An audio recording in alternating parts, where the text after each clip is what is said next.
오늘 강사님은 말레이시아에서 오랫동안 사역하시고 또 KWMF의 임원으로 또 우리 GMS 선교사회의 전 임원으로 맹활약을 하고 계시는 분이십니다.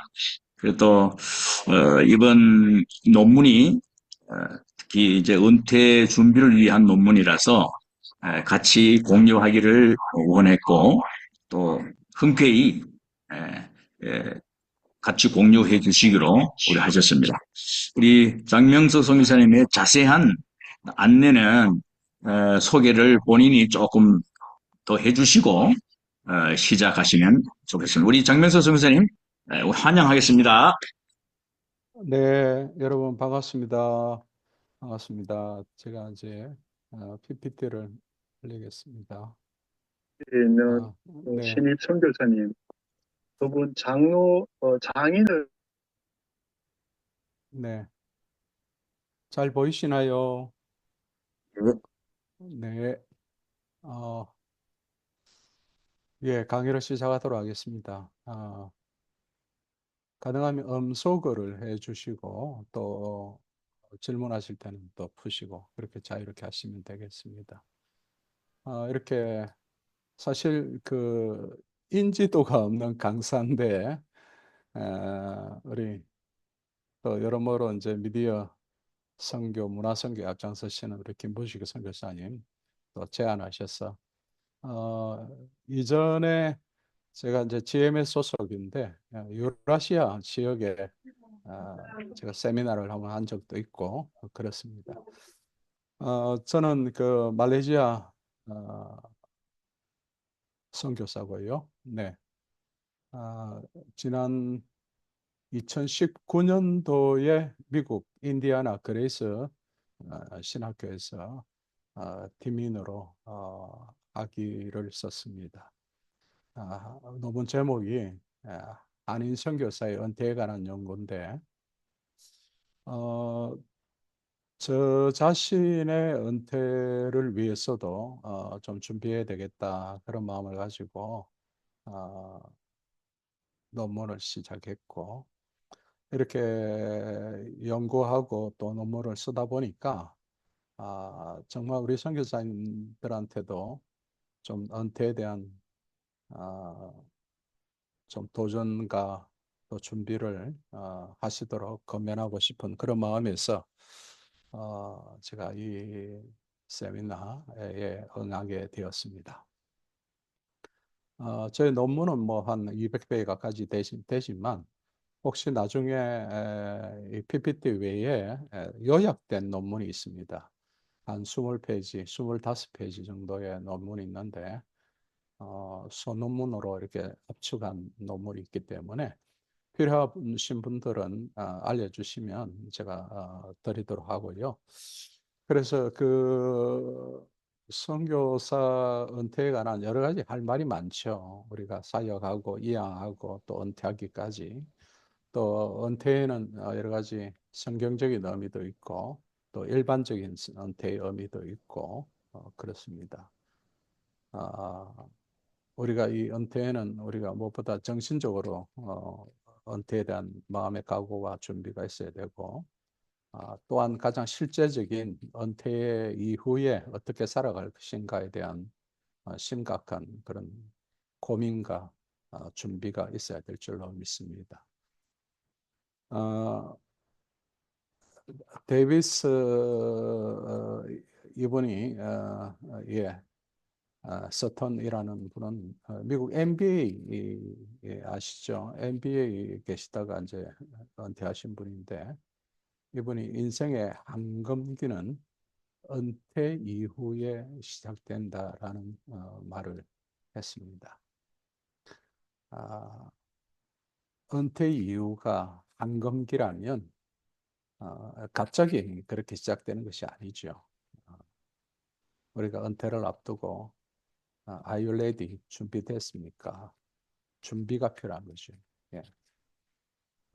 적어도 10년 아니면 20년 이렇게 준비를 하고 난 후에 은퇴를 맞이하는 거하고 아무런 준비 없이 그저 정년이 되어서 은퇴 문을 열게 되면 많은 삶의 양상이 달라지는 것을 볼 수가 있습니다. 아시다시피 은퇴라는 단어는 리타이어먼트, 타이어를 갈아 끼운다. 리타이어, 타이어. 예. 그동안 달렸던 그 타이어가 이제 새로 타이어를 갈면서 새로운 인생의 후반기, 안검기를 시작하는 것이죠. 그래서 사실 준비가 필요합니다. 준비. 가능하면 좀 더 일찍 준비하는 것이 좋은데 우리 많은 선교사님들은 많이 이렇게 연령이 이제 높아진 고령화된 우리 선교사의 또 선교사님들 볼 때에 사실 조금 안타까움이 있습니다.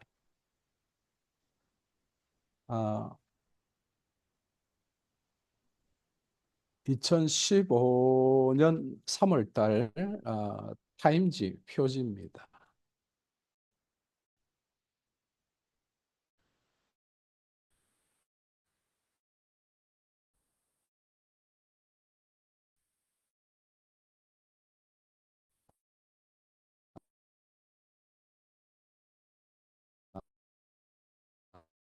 이때 한 20년 미국 타임지 표지의 내용이죠.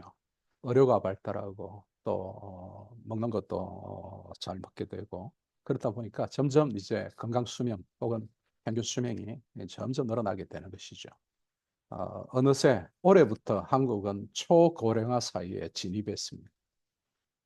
이 초고령화 사회라는 것은 65세 이상 인구의 20%, 예, 5분의 1입니다. 인구의 20%가 65세 이상이죠. 말이 65세 이상이지, 이렇게 시내 나가면 젊은 분들은 다 직장 생활하고 학교 가고, 노령화된, 고령화된 어르신들만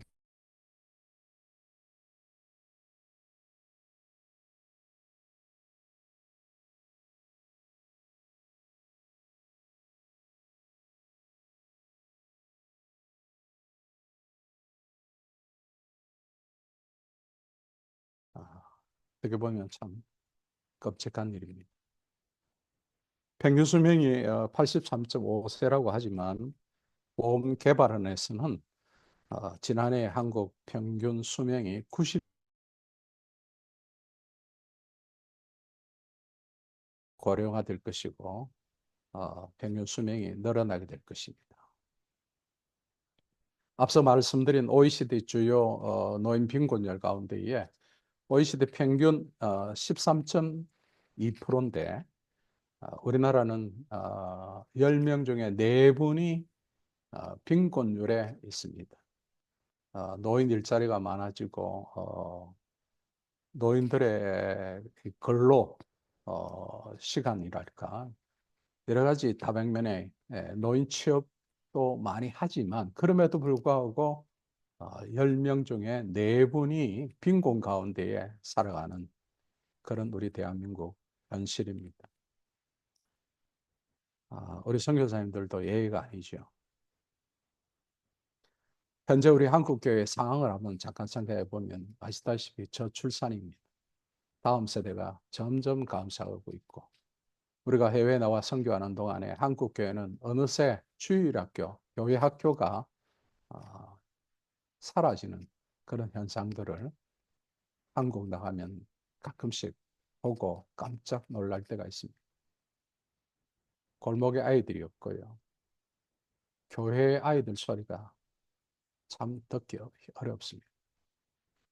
고령화가 되다 보니까 교회 절반이 은퇴자로 가득 차 있습니다. 교회는 그동안 많은 대출과 또 이자 상환으로 인해서 상당히 재정 소요가 많습니다.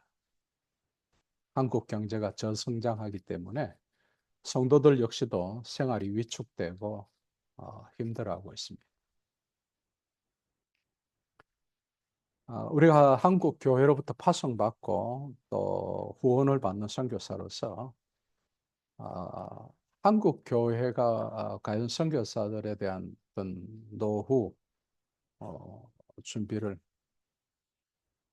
우리가 기대하기도 합니다. 그러나 사실 한국 교회가 이런 어려운 상황이기 때문에 우리가 교회에 기대할 것이 못 되는 것이요. 어떤 의미에서 대책이 없습니다. 기대할 것이 못 되지요. 따라서 각자 도생, 각자가 살아남기 위해서 어떻게 보면 몸부림치고 준비를 해야 되는 것입니다. 예, 제가 조금 더 크게 하겠습니다. 명확하게 네, 적용하고 있어. 아까 얘기를 네, 네, 네, 네. 프랑스의 우리가 노틀담 성당을 잘 압니다. 세계문화 자산이고, 지난 대화재로 인해서 5년 만에 지난해 연말에 다시 개관을 했습니다. 노틀담 성당에 화재가 났을 때에 화재 대응 매뉴얼이라는 것이 화제가 되었습니다. 일종의 프로토콜이라고 그러는데 화재가 났을 때에 그 소방 당국에서는 순번에 따라서 매년 훈련을 하게 되는 거예요. 화재가 나고 그러면 값진 보물들 순서를 따져서 먼저 보물들을 대피시키고 이런 훈련들이 230년 전부터 마련해 놓았고 지금도 그런 위기 대응 훈련을 하게 된다는 것이죠. 그래서 지난 2019년도에 화재가 나고 사진에 보다시피 출동한 인력들이 그 매뉴얼에 따라서 그 성당의 보물들을 끄집어내고 그렇게 해서 결국은 5년 만에 지난 12월 연말에 다시 재개관을 했던 뉴스를 우리가 보았습니다. 이와 같이 하나의 은퇴도 하나의 위기라고 본다면 이 위기를 앞두고 우리 각자의 대응할 수 있는 매뉴얼, 프로토콜, 준비 과정, 개개인의 은퇴에 대한 프로토콜이 필요하다는 것입니다. 제가 오늘 강의합니다만은 은퇴에 대한 것이 어떤 정답이 없다고 봐요. 왜냐하면 사람마다 각각 다르고 상황이 다르기 때문에 각자 자기에게 맞는 나에게 맞는 은퇴에 대한 매뉴얼이 필요하다는 것입니다. 그래야 하나의 이 은퇴도 하나의 위기이기 때문에 그 위기를 맞이할 때에 그걸 잘 관리해 나갈 수 있는 그것이 바로 지금 필요하다는 것이죠. 오늘 주요 내용은 좀 더 구체적인, 실제적인 것을 다루고자 합니다. 은퇴하고 주거 문제, 어디서 살 것이냐, 어느 지역에서 살 것인가, 어떤 집에서 살 것인가, 그리고 생활비. 은퇴하게 되면 이제 수입이 중단되는 것이죠. 그렇기 때문에 어떻게 하면 현금을 가지고 생활할 수 있는가 그런 문제. 그리고 나이가 들면 아시다시피 의료비가 문제입니다. 우리나라 어른들의 그 의료비가 점점 더 커지고 있습니다. 이에 대해서 한번 좀 심각하게 고민할 필요가 있다는 것이죠. 첫 번째로 주거입니다. 주거. 국민임대주택이라는 폭넓은 이 제도가 있습니다. 이것은 아시다시피 무주택 국민들을 위한 정부의 지정 그리고 국민주택기금 이런 것을 지원을 받아서 건설하고 공급하는 임대주택이죠. 어떤 새 아파트를 짓게 되면은 국민임대주택이 몇 프로 이렇게 들어가야 된다고 하더라고요. 혹은 단독 국민임대주택을 짓는 그런 경우를 볼 수가 있습니다. 여기 사진은 서울 외곽에 있는 국민임대주택의 모습인데요. 국민임대주택에는 여러 종류가 있습니다.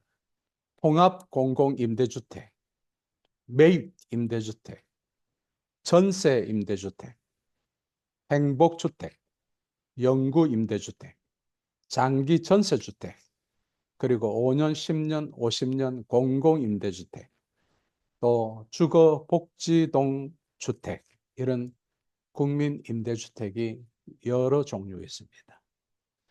하나하나 설명하기가 그렇고, 제가 누누이 강조하고 설명하는 것이,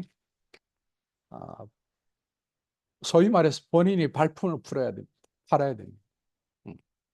그럼 한국에 나가시면 복지센터, 주민센터에 가셔서 복지 멤버십이라는 것이 있습니다. 멤버십. 그래서 복지 멤버십에 가입하시기를 바랍니다.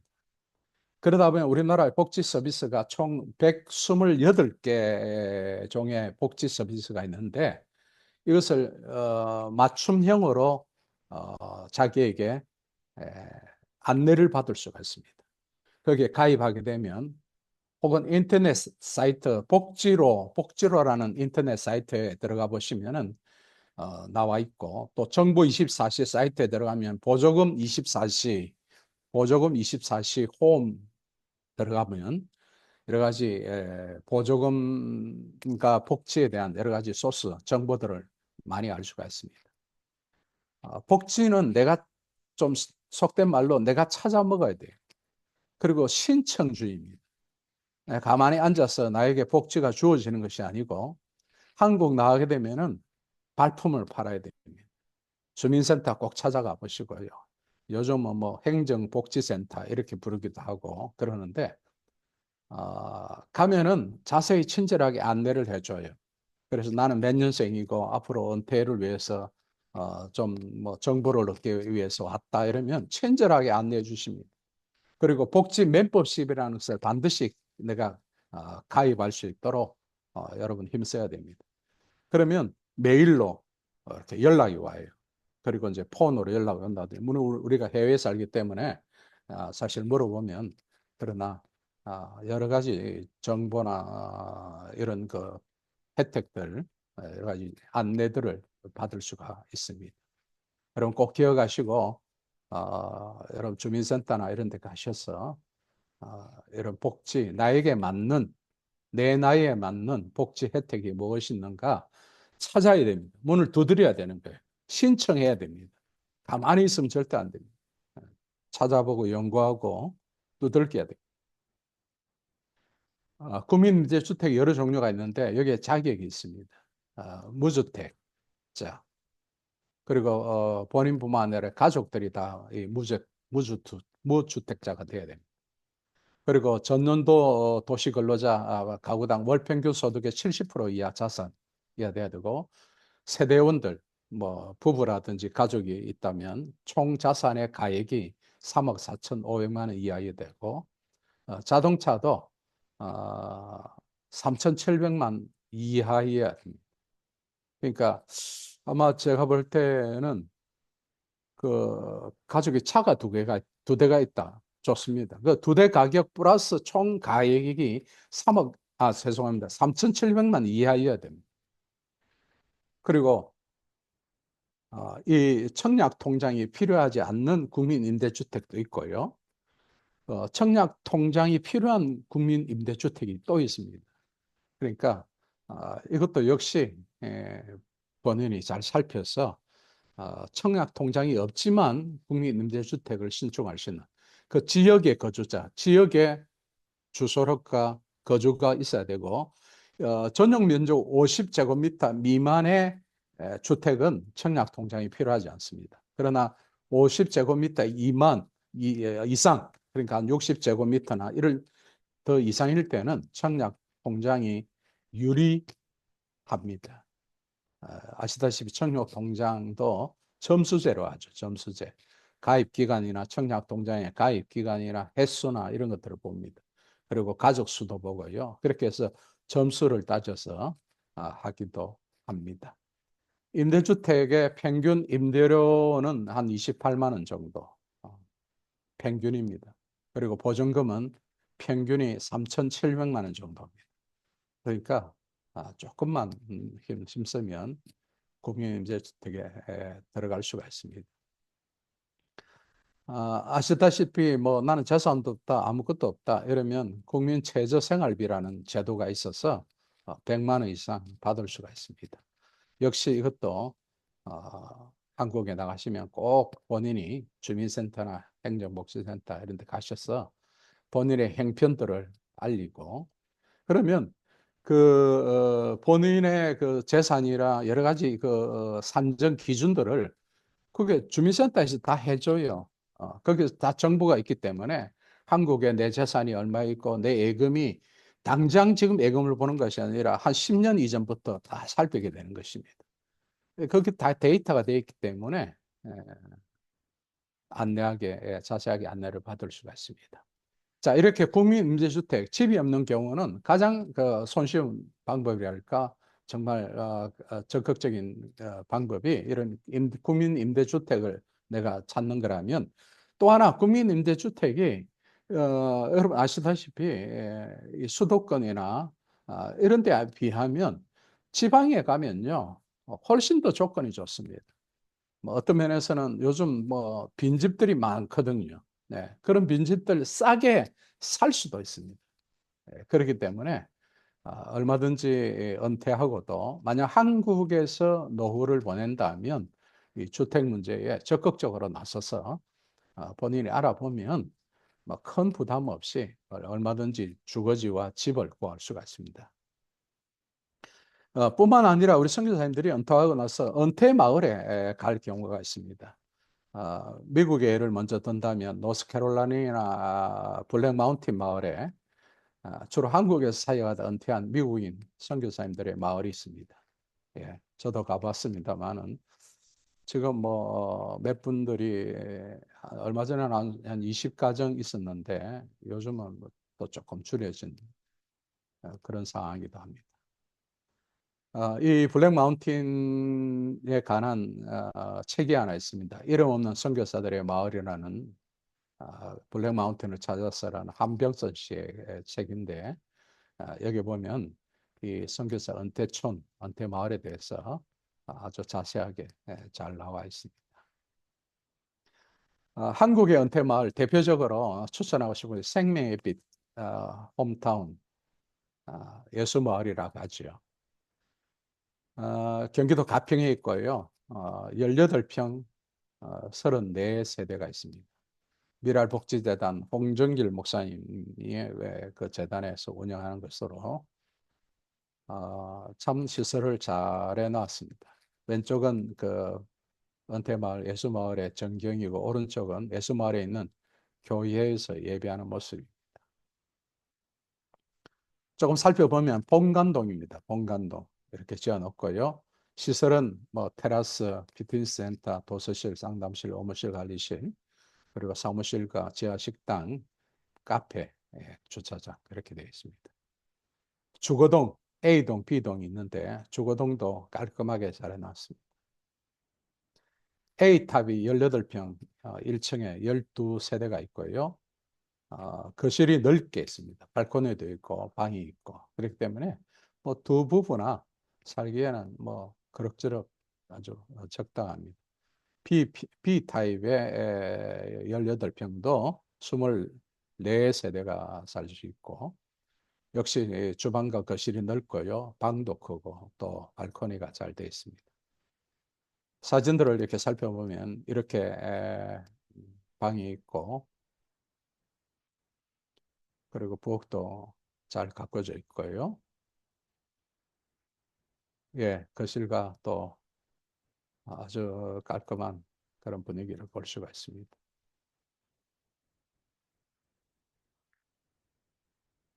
B타입입니다. 2층과 3층에 있고, 예, 이렇게 넓은 주방과 거실이 있고, 또 방이 따로 있습니다.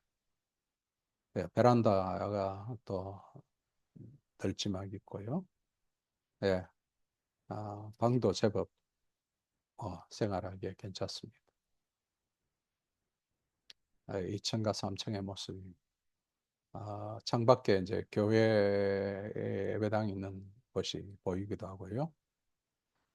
편의시설로 산책로가 잘 갖춰져 있고 또 기도실도 14개동 이렇게 갖춰져 있습니다. 벽화글이 각 나라의 기도문들이 쭉 붙여 있는 것을 볼 수 있고 또 연못도 있고요. 또 카페의 이름이 베드로인데 카페도 잘 갖춰져 있습니다. 생명의 빛 교회라는 참 아름다운 교회입니다. 러시아에서 가져온 나무로 아름답게 잘 갖춰져 있습니다.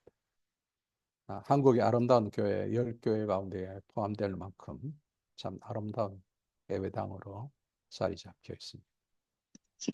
입주 조건들을 보면은 A탑이 12세대가 있고 면적은 똑같이 18평인데 A탑이 9천만 원 보증금이 있고요. 월 관리비가 있고 월 식비가 있는데 특이한 것은 일식에 7천 원 꼴로 1인당 월 22끼를 어부식으로 합니다. 예, 같이 공동 식사를 하는 거죠. 예. 그 외의 식사는 뭐 가정별로 하지만 이런 있고 제도가 있고 공과금은 역시 세대별로 내고 이것은 A탑이나 B탑이 동일하게 그렇게 하고 B타입은 2층, 3층은 보증금이 1억 1천만 원 그렇게 되네요. 자, 이 예수마을에서 은퇴 선교사를 지원 제도가 있는데 특별히 그 일자리를 제공해 줍니다. 다문화 사역에 선교사님들이 일할 수 있도록 선교 동원 사역 그리고 장애인 일자리 지원 이런 데에서 일하게끔 하고 그리고 근무 시간에 따라서 급여도 100여만 원 급여를 받을 수가 있습니다. 그리고 이 보증금을 또 지원하는 그 재단과 그리고 그 교회 후원을 통해서 해결할 수 있는 가능이 있습니다. 기본적으로 이런 그 소스 정보가 있고요. 본인이 좀 더 적극적으로 알아서 살펴볼 필요가 있습니다. 신청 자격이 있는데 두 분 가운데 한 분이 만 60세 이상 입주가 가능하고 또 정원이 초과 시에는 우선순위로 이렇게 특히 선교사님들을 배려하는 그런 조건이 있습니다. 경기도 가평에 있습니다. 알아보시기를 바라고요. 강원도 영월에 에코빌리지라는 산돌 자연마을이 있습니다. 여기 그 서울의 장충교회 장근조 장로님이시라고 장로님이 건축한 그런 그 선교사 마을인데 개인주택 15개 동과 해관 한 동 있고 건평이 한 집당 25평 내지 30평인데 한 2억 정도 구입합니다. 매입해서 생활하는 영월 마을입니다. 저도 사실 여기에 가입을 했고 그 조합원 시작할 때 가입을 했고 해봤는데 물, 물, 물 좋고 산세 좋은 그런 강원도 영월입니다. 근데 뭐 아들이 좀 가까이 있자 해가지고 제가 다시 못 갔는데 여기 그림 보시다시피 깨끗하게 잘 되어 있습니다. 이런 마을들이 있습니다. 네. 또 전라도 여수에 언현 평화의 집이라는 것이 있습니다. 사실은 여수 언행교회 목사님이 시작했는데 복지재단 복지법인으로서 이제 운영을 하고 10가정이 무료로 거처할 수 있도록 그렇게 합니다. 혹시 뜨시는 분들은 연락해서 사항을 여쭤봐도 되겠습니다. 이렇게 한국에 요즘 점점 이렇게 은퇴마을, 은퇴집, 은퇴촌이랄까요? 이런 것들이 생겨나고 또 여기에 나오지 않는 몇몇 분들이 또 많은 그 자료들이 있습니다. 그런 자료들을 본인이 찾아가면서 이렇게 공동체로 은퇴마을, 은퇴촌에 거하실 분들은 또 그런 방법이 있습니다. 크게 두 번째 생활비에 대해서 이제 좀 나가려고 합니다. 중요한 겁니다. 이제 은퇴하게 되면은 아까도 서두에 잠깐 말씀드렸습니다만은 후원이 끊기고 생활비가 이제는 문제입니다. 은퇴하고 나서 중요한 것은 은퇴하고서도 쉽게 말해서 현금이 들어와야 돼요. 현금의 흐름이라고 그러는데, 그래서 이 은퇴하고 연금이 얼마나 중요한지 모릅니다. 예. 그 은퇴 전에는 내가 소위 말해서 후원을 받고 일을 해서 급여를 받지만 이제 은퇴하게 되면은 다른 방법이 없습니다. 연금입니다, 연금. 그런데 이 연금은 삼중으로 삼층 연금을 보통 이렇게 강조합니다. 1차 보장으로서 국민연금, 가장 기본적인 공적인 연금이죠. 2차로 직장연금, 퇴직연금이라고 부르기도 하고 3차로는 개인연금입니다. 가장 기본적인 것이 국민연금인데 국민연금이 꼭 필요한 이유는 첫째는 노후 준비의 기본인 것이고 두 번째는 평생 지급된다는 것이죠. 이만한 연금이 없습니다, 사실은. 근데 실제적으로는 이렇게 중요함에도 불구하고 좀 우리 선교사들이 연금에 대해서 국민연금이 좀 약한 것을 볼 수가 있습니다. 노후에 필요한 적정 생활비가 얼마냐? 국민연금 연구원이 2022년도에 국민 노후 포장 패널 조사 보고서에서 1인 본인 기준은 177만 원, 부부 기준은 277만 원 그렇게 평가한 적이 있습니다. 꼭 기억하십시오. 은퇴하면 현금의 흐름이 필요합니다. 마치 수도 파이프처럼 물이 돌듯이 이 현금의 흐름이 들어와야 됩니다. 들었다 나가고 이것이 가장 필요하기 때문에 이 연금을 은퇴하기 전에 미리 일찍 준비할수록 더 좋습니다. 간혹 지금 연세가 드신 분들은 낙심하지 마시고 어쨌든 지금부터라도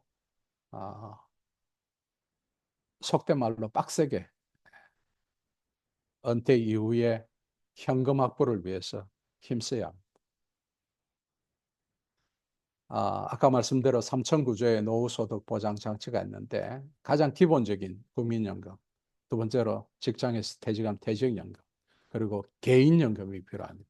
좀 더 구체적으로 말씀드릴 텐데요.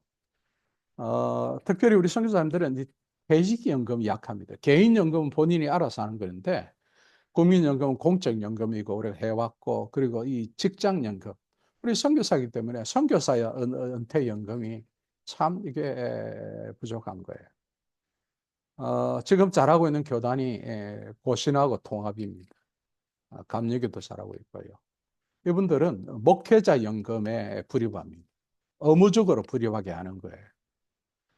저는 합동적 선교사고 GMS인데 우리 GMS가 참 좀 부끄럽지만 좀 덩치가 크지만 이 소위 말해서 IRP라고 그러죠.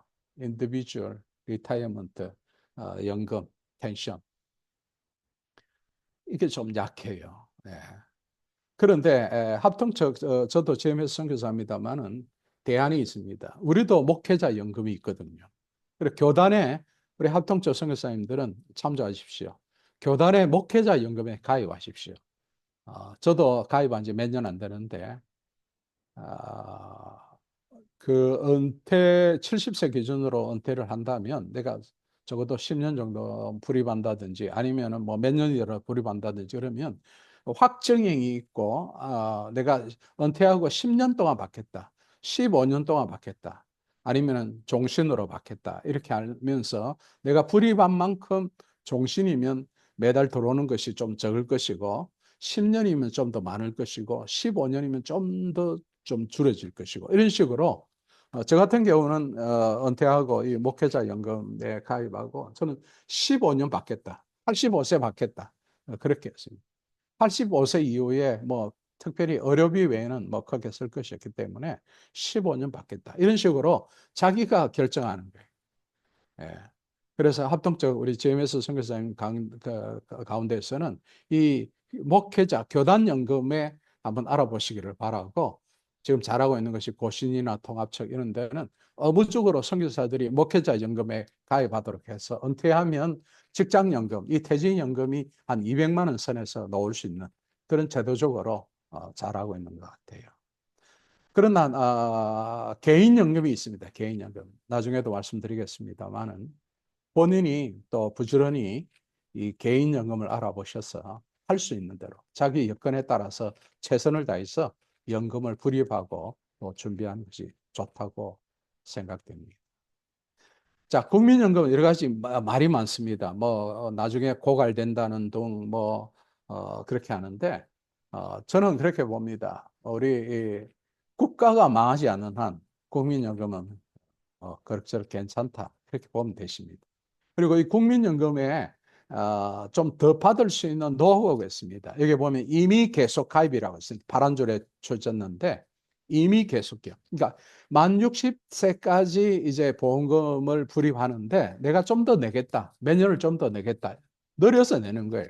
그래서 이것을 이미 계속 가입자라고 그러고 또 한 3년 그렇게 하다가 만 63세부터 찾을 수가 있는데 만 63세에 찾지 않고 연기를 하는 겁니다. 연기. 왜냐하면 내가 지금 후원을 받고 있고 소득이 있으면 당장 받아 먹는 것이 아니라 물론 때가 돼서 내가 그 보험금을 받을 때는 미리 받을 수가 있습니다. 3년 땡겨서 받을 수가 있고 또 늦춰서 받을 수가 있는데 많은 전문가들이 말하고 그럴 때 현재 내가 조금 수입이 있고 후원금이 있다면 가능하면 늦추면 늦출수록 좋다는 겁니다. 그렇게 해서 해마다 늦추게 되면은 물가 상승에 따라서 수령액이 변동되고요. 나중에 평생 받게 됩니다. 죽을 때까지 받게 되고 죽게 되면 또 그것을 어느 정도 일정 부분 배우자에게 받을 수 있는 그런 구조로서 아무리 말해도 부족함이 없는 것이 강조해야 될 것이 국민연금입니다. 이미 계속 가입이 있다는 것을 아시고 꼭 참고해 주셔서 해 주시면 좋겠고 최소 금액이 9만 원인데 가장 그 이율 수익률이 높습니다. 8%고 그러나 금액이 많을수록 약간은 수익이 떨어지는 구조입니다. 그야말로 서민들을 위한 그런 국가적인 혜택이 아닐 수가 없는 것입니다. 또 하나 기억해야 될 것이 추납제도입니다. 추납제도.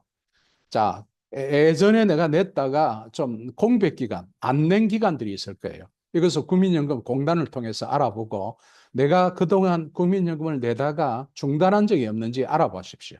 그렇게 해서 지난 이게 그 추납 재테크라는 그런 말이 있었는데 워낙 이것이 인기가 있다 보니까 21년도에는 이것을 그 추납 제도를 개정했습니다. 즉 다시 말해서 십몇 년 안 낸 것을 왕창 1,000만 원, 2천만 원 이렇게 내서 재테크, 추납 재테크라는 혜택을 보는 사람이 있었는데 2021년부터는 10년 미만의 범위에서만 납부 가능할 수 있도록 개정이 되었습니다. 아무튼 10년이라도 그동안 십몇 년 안 낸 걸 10년이라도 내가 그동안 냈던 걸 10년치를 낼 수만 있다면 이 추납제도를 통해서 오히려 보험에 큰 이득을 볼 수가 있습니다. 꼭 기억하시고 한번 알아보시기를 바랍니다. 자, 그렇다면 또 기초연금이 있지 않습니까? 만 65세가 되면 국민연금과 동시에 수령이 가능합니다. 이것을 이제 자기의 소득과 재산 수준 그리고 국민연금 지급액 또 그렇습니다. 사실은 국민연금이 100만 원 이상 이렇게 넘어가면은 그 국민연금의 액수에 따라서 기초연금이 조금씩 깎입니다. 뭐 그러나 어쨌든 간에 소득 하위 70% 10명 가운데 7명은 이 기초연금을 받을 수가 있습니다. 현재 25년 현재 1인 34만 4천 원. 해마다 물가 상승률에 따라서 조금씩 오르고 앞으로 얼마 되지 않아서 1인당 40만 원 정도 될 날이 있을 것입니다. 그러나 아시다시피 국민연금은 이 기초연금은 공무원연금 또 사립학교 교직원 군인연금 이런 수급자에게는 제외가 되는 것입니다. 기초연금 선정 기준은 일반 수급자는 단독 가구 월 소득 228만 원, 또 부부로는 월 364만 이렇게 수급자 이하일 때 얼마든지 받을 수 있고 문제는 국내 거주자라는 것이죠. 근데 우리가 선교 정년이 70세니까 많은 분들이 좀 아쉬워하고 있습니다.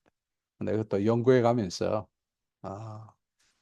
그래서 이제 최근에 제가 알아보니까 국내 6개월 동안 3개월 이상 있어야 된다. 예. 그런 여러 가지 조건이 있습니다. 알아보셔서 가능하면 65세 이상 기초연금도 받을 수 있도록 알아보면 좋겠습니다. 개인연금입니다. 개인연금. 간단하게 말씀드려서 높은 금리가 보장되어야 되고 또 불입한 원금이 보장되어야 하고 또 만기에 받는 금액이 확정돼야 되고 또 심지어 소천할 경우 사망보험이 나오면 좋습니다. 이 개인연금은 우리나라 이 보험 상품이 200가지가 넘습니다. 200가지. 보험회사뿐만 아니라 가장 손쉬운 방법은 은행이나 우체국 가면 이 개인연금을 판매합니다. 은행에서 파는 상품, 우체국에서 파는 상품. 그래서 손쉽게 알아보고 자기 여건에 따라서 매달 10만 원, 20만 원 이렇게 불입해서 개인연금을 넣는 것이 좋습니다. 이렇게 다시 말씀드려서 공적연금 그리고 2층 구조로서 퇴직연금 그리고 맨 꼭대기 개인연금 이렇게 해서 이 연금이 3중으로 커버가 되고 보장이 될 수 있도록 힘쓰고 노력해야 된다는 것을 꼭 명심해 주시기를 부탁합니다. 그리고 주택연금이 있습니다. 본인 소유의 집을 유동화, 현금화 시키는 것이죠. 후보 중 연장자 55세 이상이면 누구나 가입할 수 있고 주택 혹은 아파트여야만 되고 시가가 9억 원 이하 그리고 주택이 하나를 가진 분들. 그래서 이분들은 종신지급 정액행이 있고 또 확정기간 방식의 수입이 있습니다. 예를 들어서 5억짜리 집 같은 경우는 20년 확정기간 내가 20년 동안 받겠다 이러면은 25년 올해 기준으로 한 달 평균 97만 원을 수령하는 거예요. 다시 말해서 은퇴하게 되면 남김없이 다 쓰고 죽겠다는 그런 계획이 필요합니다. 뭐 자녀에게 물려줄 필요도 없고요. 네. 그러니까 내 가진 뭐 집이 있다면 집 혹은 재산은 이리로 온다고? 죽을 때까지 다 쓰고 죽겠다는 그런 마음가짐 그리고 준비 이렇게 해서 혹시 집이 있다면 주택을 담보로 이렇게 연금을 받을 수가 있습니다. 마지막으로 의료보험입니다. 소위 실손, 실비보험이라고 불리는데요. 이것은 건강보험으로 부족한 실제 의료비를 보장해 주는 것이죠. 우리가 병원에 가면 진료비 가운데 급여가 있고 비급여가 있습니다. 근데 사실 이 비급여가 고액일 경우가 있습니다. 그래서 이 실손보험은 비급여까지도 커버해 줄 수 있는 그런 것이죠. 근데 이것이 가입되면 3개월 이상 출국할 때는 또 보험 청구한 사실이 없을 경우는 또 전액 환불이 되는 거예요. 그러니까 한국을 떠나 있으면 이게 의료보험은 안 냅니다. 예, 실손은. 한국에 들어가면 다시 실손 의료보험을 하지만 지금 현재 그 실손 의료보험이 4세대 보험이라고 옛날 1세대, 2세대, 3세대, 지금 현재 4세대 이렇게 보험이 이렇게 가입돼 있는데요. 1세대 가입한 분들이 있고 2세대 가입한 분이 있고 3세대 가입한 분 지금 가입하게 되면 4세대 실손 의료보험을 가입하게 되는 것이죠. 이 가입의 종류를 보면은 실손 의료보험이 최대 70세까지 보험이 가입할 수가 있고 또 나이가 드신 분들 노후 실손 의료보험이 있습니다. 그리고 유병력자 내가 병이 있다고 할지라도 실손 의료보험이 가입할 수 있는 상품이 있습니다. 다만 이제 1세대 같은 경우는 100% 내가 받을 수 있기 때문에 소위 말해서 의료 쇼핑을 하는 분들이 문제가 많은 것이죠. 그래서 대폭 올랐습니다. 자기 부담률이요. 그래서 4세대, 지금 4세대 같은 경우 지금 실손보험을 가입하게 되면은 내가 어느 정도 보험을 가입하고 혜택은 전액을 받는 것이 아니라 한 50% 정도 받는 뭐 이런 식으로 해서 현재 실손 의료보험이 4세대 의료보험으로 변경되어 있습니다. 이제 마지막 결론을 맺겠습니다. 여러분 또 꼭 기억해야 될 것이 포기하고 각오해야 될 것이 있습니다. 은퇴하면요. 타이어를 새로 갈아 끼우겠다는 내가 옷을 새로 갈아입겠다는 그런 마음의 각오와 다짐이 있어야 됩니다. 목사 그리고 선교사라는 명예를 내가 얼마든지 내려놓을 수가 있고 새로운 옷으로 갈아입겠다는 즉 다시 말해서 내가 건강하다면 일할 수가 있습니다. 아까 서두에 노인복지가 우리나라에 많다고 말씀드렸습니다. 이런 여러 가지 복지는 내가 찾아야 하고 내가 신청해서 누리는 것입니다. 그리고 얼마든지 건강하다면 우리가 건강 수명이 있지 않습니까? 얼마든지 건강하다면 다시 뭔가 일을 할 수 있는. 그래서 요즘 뭐 한국에 배움 카드라는 것이 있습니다. 얼마든지 무료로도 기술을 배울 수 있고 얼마든지 혜택을 볼 수가 있습니다. 그렇게 해서 새로운 기술을 배운다든지 새로운 일들을 한다든지 얼마든지 해야 할 일들이 많습니다. 일해야겠다는 은퇴하고서도 뭔가 50만 원, 100만 원 있죠. 오케이. 좋습니다. 이 현금이 연금 플러스 내가 일한 만큼 소득이 들어온다는 것 얼마나 중요한지 모릅니다. 꼭 기억하시고 타이어를 갈아 끼우고 옷을 바꿔 입겠다는 그런 적극적인 마음이 자세와 각오로 은퇴를 맞이해야 될 것입니다. 결국은 각자 도생이라는 사실이죠. 개인의 은퇴 매뉴얼. 여러분 지금 생각해 보십시오. 내가 지금 60세, 65세 혹은 55세, 50세 이렇게 해서 앞으로 내가 은퇴가 얼마 남겨놓고 그러면 그 남겨놓은 동안에 내 보험에 여러 가지 공적연금, 직장연금 그리고 개인연금이 어떻게 준비가 돼가며 또 어떻게 해야 되며 또 그리고 은퇴할 때 과연 내가 은퇴하고서 얼마 정도의 적정한 생활비가 나에게 들어오는지 이것이 지금부터 자기 나름대로 자기 형편에 따라서 프로토콜이 준비되어야 된다는 것이죠. 꼭 명심하시기를 바랍니다. 무엇보다 우선순위를 전합니다. 아까 늘 누차 말씀드리지만 연금이나 보험을 통해서 현금 흐름이 들어야 됩니다. 예. 은퇴하고 여러분 고궁박물관에 어떤 뭐 해설사도 좋고 안내문도 좋고 예를 들어서 그런 거 한다. 뭐 한 달에 50만 원, 100만 원 너무 좋은 거예요. 예. 그런 일자리가 많습니다. 그리고 한국에 나가 보시면은 뭐 이렇게 건널목에 어르신들이 이렇게 아이들 학교 시간 또 등교 시간에 뭐 안내하는 것도 볼 수 있는데 저는 그걸 보면서 아니 신호등이 있고 그런데 왜 저래 필요할까 그랬지만 나라에서 그만큼 이제 고령자들을 혜택을 주기 위해서 또 노복지 차원에서 그런 일자들을 많이 만들어 나가는 거예요. 열심히 자기가 건강하다면 이런 담은 얼마라도 이렇게 내가 수입을 얻을 수 있는 이것이 필요하고요. 그리고 은퇴하면 내가 어느 지역에 살 것인가, 지방이냐, 수도권이냐, 어디냐, 그리고 어떤 집을 내가 택할 것인가, 빈 집을 내가 살 것인가, 아니면 적당한 지방의 주택을 살 것인가, 아니면 뭐 국민주택을 내가 할 것인가, 이것을 정하는 것입니다. 그래서 뿐만 아니라 노후 설계가 필요하죠. 앞으로 어떻게 일하고 어떻게 건강을 유지하고 또 어떻게 노후에 여가를 보낼 것인가 순서를 정하고 준비해 나가는 것입니다. 아시다시피 비행기는 이륙할 때와 착륙할 때가 가장 중요하다고 생각합니다. 여러분 그동안 열심히 달려오시고 우리가 지금 항해 중이고 어떻게 보면은 다시 이제 우리가 착륙할 때가 를 항해서 지금 가고 있습니다. 특별히 우리가 이렇게 은퇴할 때에 모든 짐을 내려놓을 때에 이렇게 비행기가 착륙할 때처럼 잘해야 되는 것이죠. 잘 이륙하고 잘 착륙하는 그런 우리의 마지막이 되어야 되고 마지막으로 드리고 싶은 사자성어가 있습니다.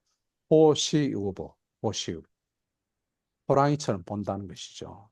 소처럼 걷는 것 필요한 것입니다. 아주 호랑이처럼 주시하고 소처럼 신중하게 걸어가면서 우보천리, 우직하게 한 걸음 한 걸음 소처럼 그렇게 걷다 보면 천리길, 멀리 갈 수가 있다는 것이죠. 호랑이처럼 예리한 통찰력, 즉 다시 말해서 앞으로 우리에게 닥칠 은퇴 그리고 노후에 대한 그 시각과 준비를 해 나가는 것입니다. 그것을 꿰뚫어 보는 거예요. 통찰력을 가지고 우리가 살펴보는 겁니다. 그리고는 성실하고 신중하게 이 은퇴와 노후 준비를 해 나가는 것입니다.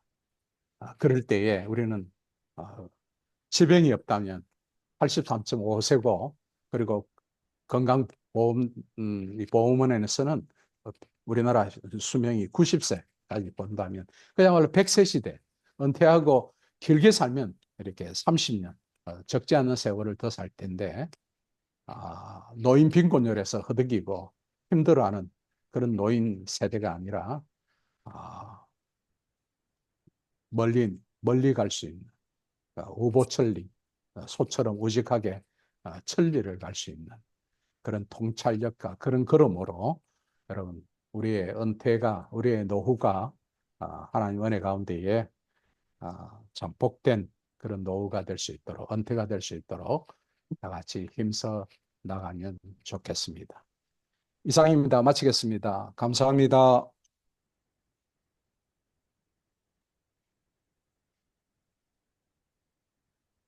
감사합니다. 감사합니다. 수고하셨습니다. 네. 예, 이 시간에는 장면성 의사님 말씀 듣고 또 상의하고 싶은 일, 또 질문하고 싶은 것들을 저희가 좀 함께 나누는 시간을 좀 가졌으면 좋겠습니다. 네, 편하게 말씀해 주셔요. 네, 질문 있습니다. 네. 지금 저희가 화면이 안 나와서 죄송합니다. 여기 예. 임대주택 신청할 때 그 월 평균 소득이 70% 이하라고 했는데 그걸 어떻게 그것을 하나? 그게 제가 그 강의안도 있지만, 네, 그 전년도, 예를 들어서 내년에 은퇴를 하면 2025년에 네,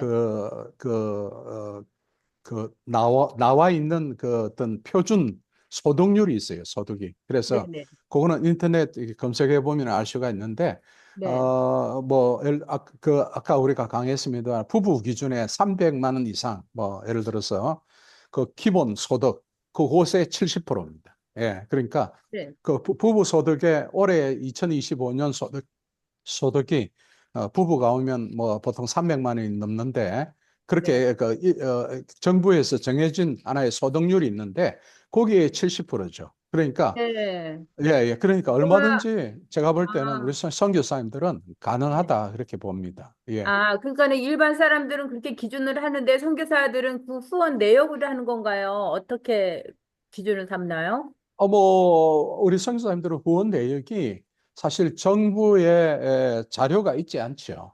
예, 우리가 네네네. 그래서 여쭤보는 거예요. 네, 그렇게 우리가 세금을 내지 않기 때문에, 네, 그래서 그것도, 그 서류 가운데에 네, 세금을 불입한 적이 있는가, 그걸 증명서가 있습니다. 네네. 그래서, 예, 예. 한국에 재산이 있고 한국에 세금을 낸 것이 있는가, 그것도 그 서류를 준비해야 되니까, 네네. 한국에 내가 세금이 없고 이러면 네, 얼마든지 가능하죠.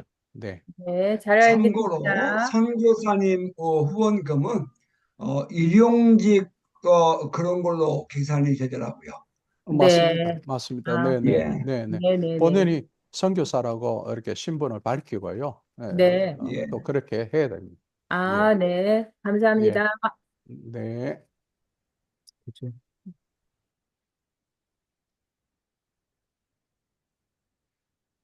또 다른 질문 편하게 해주십시오.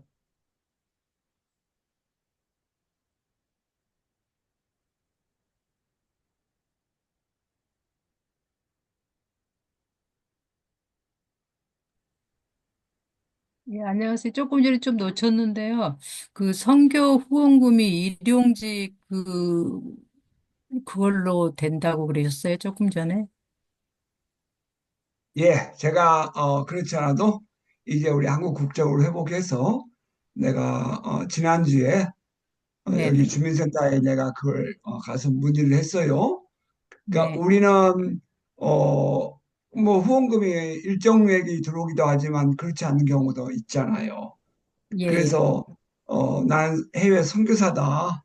선교사인데 만약에 이렇게 되면 어떻겠냐 그냥 쭉 설명을 했더니 우리 선교사님들에게 도움이 될 거예요. 지금 제 얘기가 우리는 후원비는 일용직 근로자처럼 그렇게 접근이 되고 태그가 되고 두 번째는 그 전체 수입액에 그것이 포함이 안 됩니다.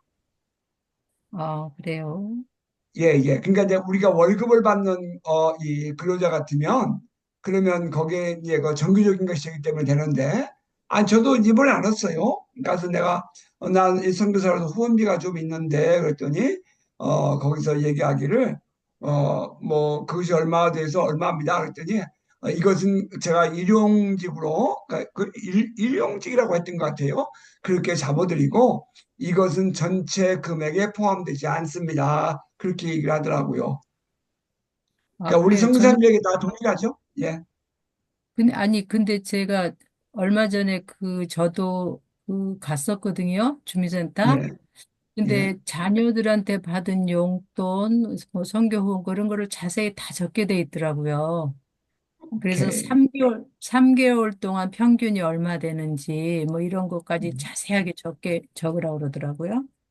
예, 예. 뭐 저 같은 경우는 그냥 뭐 통장 뭐 자기들이 여러분 다 아는 거니까 이제 그렇게 했고 일단은 자녀들이 있으시니까 그러신 것 같으네요. 저는 뭐 자녀들이 여기 없기 때문에 저는 저 혼자 단독 세대라 어, 현재로서는 뭐 그것까지는 저에게 묻진 않았어요.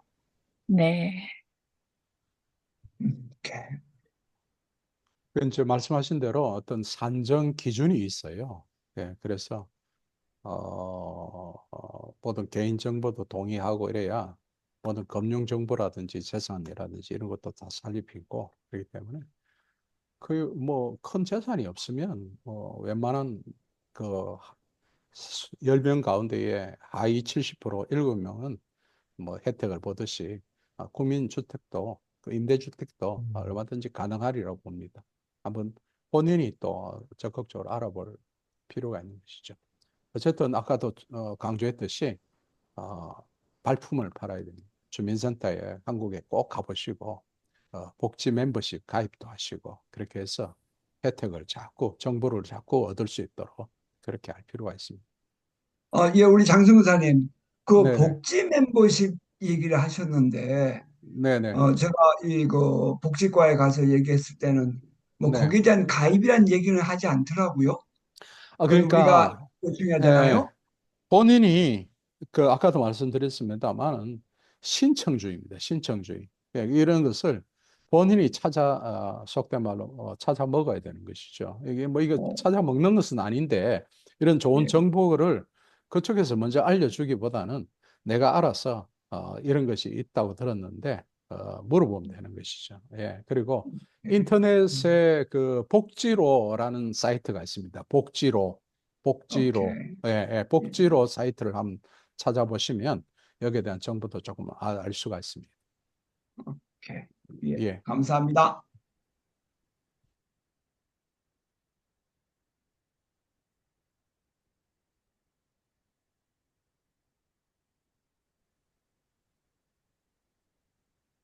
오늘 참 명강의이셨던 것 같습니다.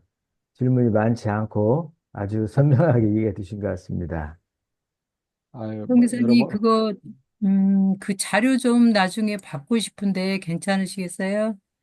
어떤 자료, 제 논문 요약한 네, 걸 받고 싶으니까. 네, 네. 아까 한 20페이지 정도 이렇게 정리해 놓고 있다고 예, 그러셨는데, 예, 예. 예, 제가 카톡으로 보내드릴게요. 제 카톡 주소가 카톡 아이디 네네. 혹시 기록하실 분들 아십시오. 소문자 J, 재팬할 때 JMS, 정명석, NS요? 예, 정명석이 아닙니다. 아, 장명석인데, 예, 소문자 MS, JMS 8690, 8699. 8690. 네네. 저희 카톡 아이디인데, 아이디를 네네. 보내주시면 제가 그 요약 한 분을, 어, 카톡으로 이렇게, 예, 보내드리겠습니다. JMS 8690. 예, 예, 네. 예. 네. 그게, 그 요약된 논문을 보면은 좀 더 상세하게, 알 수가 있습니다. 네. 연락 주십시오. 고맙습니다. 어쨌든 이제, 뭐, 모든 분들 힘내십시오. 뭐 저도 마찬가지로 힘내야 되고요. 예, 그 뭐, 아, 물론 우리가 믿음 선교로 우리가 지금까지 지내왔고 또 앞으로도 그럴 겁니다만은 하나님 함께 하시고 또 하나님 인도하시지만 또 그러나 또 우리가 해야 될 개인의 준비, 하나의 일종의 위기 관리, 은퇴라는 것을 위기로 보고 이 관리들을 우리가 지금 해 나가야 된다는 것이고 전문가들이 그렇게 말합니다. 빡세게 하라, 빡세게 준비하라는 것이죠. 나중에 나중에 여유가 되면 하겠다 하는 것이 아니라 예를 들어서 아직 현역에 계시는 분들은 저는 권유하기를 선교지에 다 동일할 수는 없지만 집을 사라. 우리가 거의 매달 렌트비, 월세로 다 나갑니다. 비 빠진 독에 물 붓기식으로 나가는데 제가 있는 말레이시아 같은 경우는 외국인들에게 70% 론을 내주거든요. 그러니까 30%의 그냥 그 약간의 목돈이지만 그것이 있다면 그 집을 담보로 은행에서 70% 론을 받아서 최장 20년, 25년 이렇게 갚아 나갑니다. 그러니까 월세 플러스 이자 이렇게 갚아 나가면 나중에는 집이 하나 떨어지거든요. 그래서 저는 이렇게 공부하고 연구하면서 왜 우리 선교 훈련을 시키는 분들이 은퇴에 대해서 선교지 가서 집을 사라는 얘기를 한 번도 하지 않나. 응? 파송되면서부터 선교지 가면 집을 사라고 그렇게 교육하고 훈련을 해야 되고 이래야 되는데 여러분 우리 모두가 다 그렇잖아요. 뭐 어영부영은 아니지만 이렇게 지내다 보니까 10년, 20년이 그냥 금방 흘러버리고 이제는 이제 10년 이내에 우후죽순처럼 은퇴 선교사들이 막 쏟아져 나올 거예요. 그러다 보니 이 세월이 금방 가버리는데 우리가 미리 선교지에 가서 집을 샀더라면 은퇴할 때에 그래도 집이 하나 남아 있고 그것이 하나의 또 씨앗머니가 돼서 한국에 나가서 또 우리가 보탬이 될 수도 있고 이러는데 이런 식으로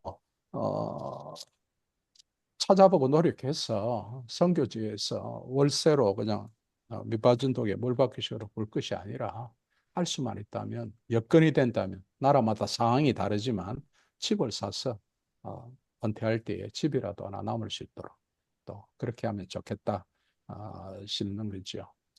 이제 연세가 장교사님, 드신 네네 네네. 말씀하십시오. 하나 네. 더 여쭤보, 지금 이제 은퇴가 2년 남았는데요. 그 네네. 개인연금을 지금 너무 늦지 않나요? 그 이제 개인연금, 사실은 예, 예, 사실은 그렇습니다. 그래서 예, 안타까운 것이 네. 60 적어도 60세 이상은 왜냐하면 국민연금도 그렇고 10년을 넣어야 되거든요. 최소 10년. 국민연금 같은 경우는 최소 10년 넣기 때문에 조금 어려운 감이 있지만 개인연금도 마찬가지죠. 그래서 그거는 한번 개인이 한번 알아보시면 좋겠어요. 예, 네. 연금 상품들이 많으니까 내가 지금 나이가 들었지만 내 있는 현 시점에서 5년, 10년 넣을 수 있는지 그리고 어떤 방법이 없는지 그거는 본인이 조금 개인적으로 상황이 다르기 때문에 하나의 맞춤으로 본인이 알아볼 수 있으면 좋겠습니다. 예.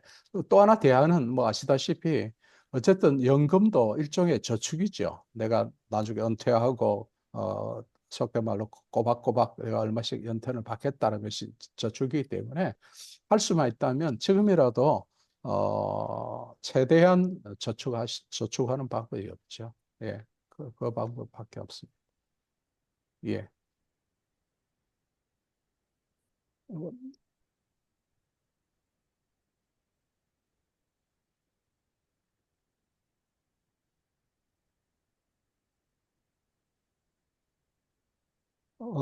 한 가지 더 말씀드리면, 저는 이제 선교사로서 선교사님들한테 이렇게, 약간 우리 같은 동료로서 이렇게 말씀드리는 것이고, 전문적으로 김남순 소장님이라든지 또 인터넷에 보면 많은 전문가들이 많습니다.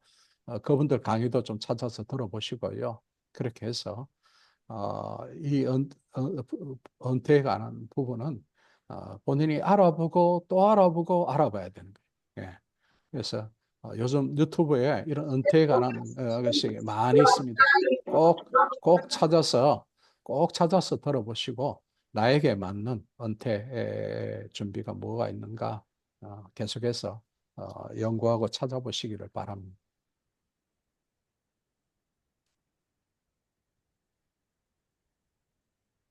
음. 오늘 감사합니다. 이렇게 참석해 주셔서. 아이고, 이게 인지도도 없는 사람이 이렇게 여러분 앞에서 이렇게 했습니다. 예. 송구하게 생각하고 또 이렇게 감사합니다. 참여해 아닙니다. 주셔서 제가 볼 고맙습니다. 때는 다 예, 같이 저희가 또 안고 있는 예, 고민들을 또 예, 선교사라는 입장에서 논문 예, 쓰시고 발표해 주셔서 너무나 큰 힘이 되었고, 제가 그냥 뭐 질문 사유들에서 한 가지 이렇게 추가드리면, 저희가 똑같이 선교사이다 보니까 혜택을 받을 수 있는 방법 중에 하나가, 저희 KWMF 아까 말씀하셨는데, 세계 한인 선교사 지원 재단이라고 있습니다. 김인선 장로님이 사무총장하고 계신데, 네, 그분은 선교사는 아니지만 선교사를 돕는 사명을 갖고 이렇게 모임도 갖고 그러시니까, 뭐 의료 혜택이든지 어떤 뭐 복지 혜택 최선을 다해서 하시더라고요. 그래서 이렇게 선교사들끼리 네트워크를 통해서 서로의 아픔을, 또 필요한 부분을 이렇게 네트워크 할 수 있는 그런 또 그 길도 있으니까, 또 교단마다 단체마다 연락이 되면 참여도 하시고, 그렇게 해서 아까 우리 강사 목사님도 말씀하셨지만 자기가 찾아야 그게 온다는 거죠. 뭐 누구에게 다 열리는 길이 아니라 먼저 일어나는 새가 먹이를 먹는 것처럼 그렇게 할 수 있는, 또 저도 말씀드리고 싶고. 김부지 선교사님, 어떻게 오늘 전체 일정 마쳐도 되겠습니까?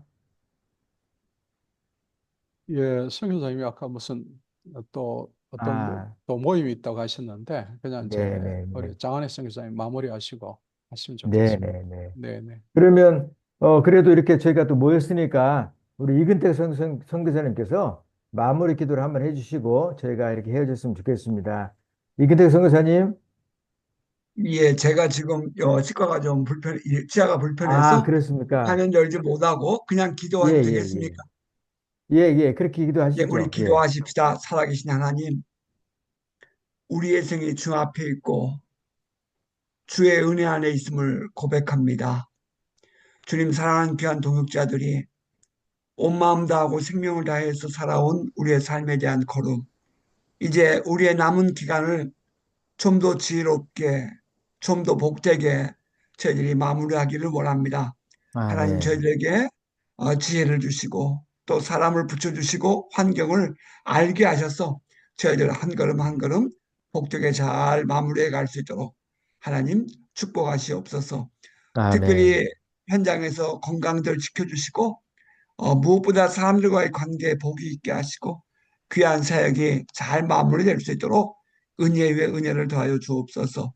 오늘 특별히 우리 귀한 강연을 수고해 주신 우리 장명석 우리 선교사님 귀한 시간 내주셔서 함께 공유할 수 있게 해주셨는데 종의 건강도 지켜주시고 앞으로의 모든 사역도 복의 복을 더하여 주옵소서. 함께 아멘. 하신 우리 모든 선교사님들 주께서 품으시고 이 밤에도 주의 평강이 귀한 종들을 인도하여 주옵소서. 함께 하실 하나님 기대하며 예수님 이름으로 기도합니다. 아멘. 아멘. 감사합니다. 감사합니다. 감사합니다. 감사합니다. 감사합니다. 건강